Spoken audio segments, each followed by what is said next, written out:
और इस बीच बड़ी जानकारी आपको दे देते हैं। दिल्ली चुनाव को लेकर कांग्रेस सीसी की बैठक हुई है और दिल्ली की 28 सीटों को लेकर उम्मीदवारों के नाम तय कर दिए गए हैं। कालकाजी सीट से अलका लांबा का नाम तय। सीएम आतिशी के सामने अलका लांबा कांग्रेस उम्मीदवार होंगी, ये इस वक्त की बड़ी खबर है। आतिशी के सामने कांग्रेस ने अलका लांबा को उम्मीदवार बनाया है। सीमापुरी से राजेश लिलोठिया, जंगपुरा से फरहाद सूरी का नाम है, मटिया महल से आसिम अहमद, बिजवासन से देवेंद्र सहरावत का नाम है। आज की बैठक में कुल 35 सीटों को लेकर चर्चा हुई, जिनमें 28 सीटों पर उम्मीदवारों के नाम तय कर दिए गए। सीधे आपको लेकर चलते हैं, हमारे साथ हमारे सहयोगी जैनेंद्र इस वक्त मौजूद हैं। और जैनेंद्र, तस्वीर साफ कर दी है, कांग्रेस पार्टी ने सामने आतिशी, दिल्ली के मुख्यमंत्री के अलका लांबा को कांग्रेस पार्टी चुनाव मैदान में उतारने जा रही है। बिल्कुल, अलका लांबा के नाम पर मुहर लग गई है। आतिशी के सामने वो कालकाजी सीट से लड़ेंगी। आधिकारिक मुहर क्या लगाएंगे? देवेंद्र यादव अध्यक्ष हैं दिल्ली प्रदेश के।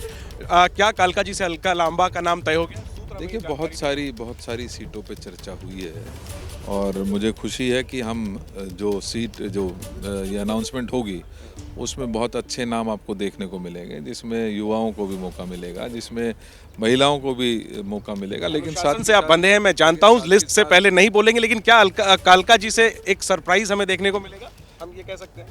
मैं आपको एक बात कहना चाहता हूं कि हमारी 70 की 70 सीटों पे आपको ऐसे उम्मीदवार देखने को मिलेंगे जो वाकई में लोगों के बीच में रहते हैं, जो लोगों की पीड़ा को समझते हैं और उनके मुद्दों को मजबूती के साथ उठाने में सक्षम रहेंगे। क्या दूसरी लिस्ट आज आएगी? कांग्रेस की 28 सीटें जो जिन पर मुहर लगी है, क्या वो आज जारी हो जाएंगी? मुझे नहीं पता है कि 28 पे है, या आपने इन्फॉर्मेशन दी है, धन्यवाद उसके लिए। लेकिन मैं मानता हूं कि एक अच्छी बड़ी लिस्ट पे हमने चर्चा की है और उसमें जैसे आपने कहा कि कुछ सीटें हमने उसमें क्लियर की हैं, कुछ पे अभी चर्चा बाकी है।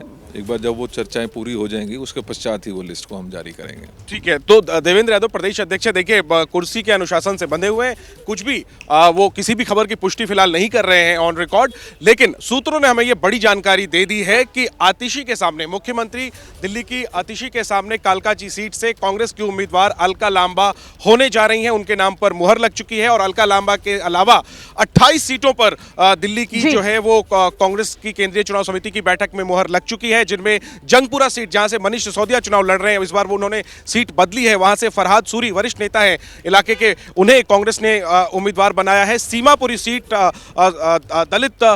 दलितों के लिए आरक्षित सीट है, वहां से राजेश लिलोठिया जो कांग्रेस के एससी विभाग के राष्ट्रीय अध्यक्ष हैं, उन्हें उनका नाम तय किया गया है। इसके अलावा मटिया महल सीट जो मुस्लिम बहुल सीट है, वहां से आसिम अहमद खान को कांग्रेस ने टिकट दिया है। आसिम अहमद खान आम आदमी पार्टी की टिकट पर चुनाव जीते थे 2015 में, उन्हें मंत्री भी बनाया गया था। हालांकि भ्रष्टाचार के आरोपों में उन्हें केजरीवाल ने बेदखल किया था अपनी कैबिनेट से। अब वो कल शाम को ही कांग्रेस में शामिल हुए हैं और उनका नाम तय हो गया है। ऐसी एक और सीट है बिजवासन, वहां से कर्नल देवेंद्र सहरावत को कांग्रेस ने टिकट दिया है। कर्नल सहरावत भी 2015 में आम आदमी पार्टी की टिकट पर विधायक बने थे और फिर उनका पार्टी से अलगाव हो गया, बीजेपी शिवसेना होते हुए कल शाम वो भी कांग्रेस का दामन उन्होंने थामा है और उनका नाम भी तय हो गया है। तो 28 सीटें तय हो चुकी हैं कांग्रेस की सीईसी में। उम्मीद करनी चाहिए कि आज शाम को जो है कांग्रेस की दूसरी सूची आ जाएगी। 21 सीटों पर पहले अनाउंसमेंट हो चुका है और उस लिस्ट में सबसे बड़ा नाम संदीप दीक्षित का था, जो नई दिल्ली सीट से उम्मीदवार बनाए गए अरविंद केजरीवाल के सामने। और दूसरी लिस्ट में सबसे बड़ा नाम होगा अलका लांबा का, जो कि आतिशी के सामने कांग्रेस की टिकट पर चुनाव लड़ेंगी। अलका लांबा की बात करें तो फिलहाल वो कांग्रेस की जो महिला विभाग है उसकी राष्ट्रीय अध्यक्ष हैं और इसके पहले चांदनी चौक से आम आदमी पार्टी की टिकट पर ही विधायक रह चुकी हैं और इससे पहले वो कांग्रेस के छात्र संगठन एनएसयूआई की राष्ट्रीय अध्यक्ष रह चुकी हैं, डूसू में पदाधिकारी रह चुकी हैं। तो एक बड़ा नाम है जिसे कि कांग्रेस ने मुख्यमंत्री आतिशी के सामने उतारा है और एक तरीके से कांग्रेस, जिसे के बारे में माना जा रहा था कि वो मुख्य लड़ाई में नहीं है, अपने उम्मीदवारों के नामों से कांग्रेस ये संदेश देने की कोशिश कर रही है कि वो न सिर्फ लड़ाई में है बल्कि सीधी चुनौती कई सीटों पर देने की स्थिति में बनती जा रही है। बहुत शुक्रिया आपका इस तमाम जानकारी के लिए जैनेंद्र।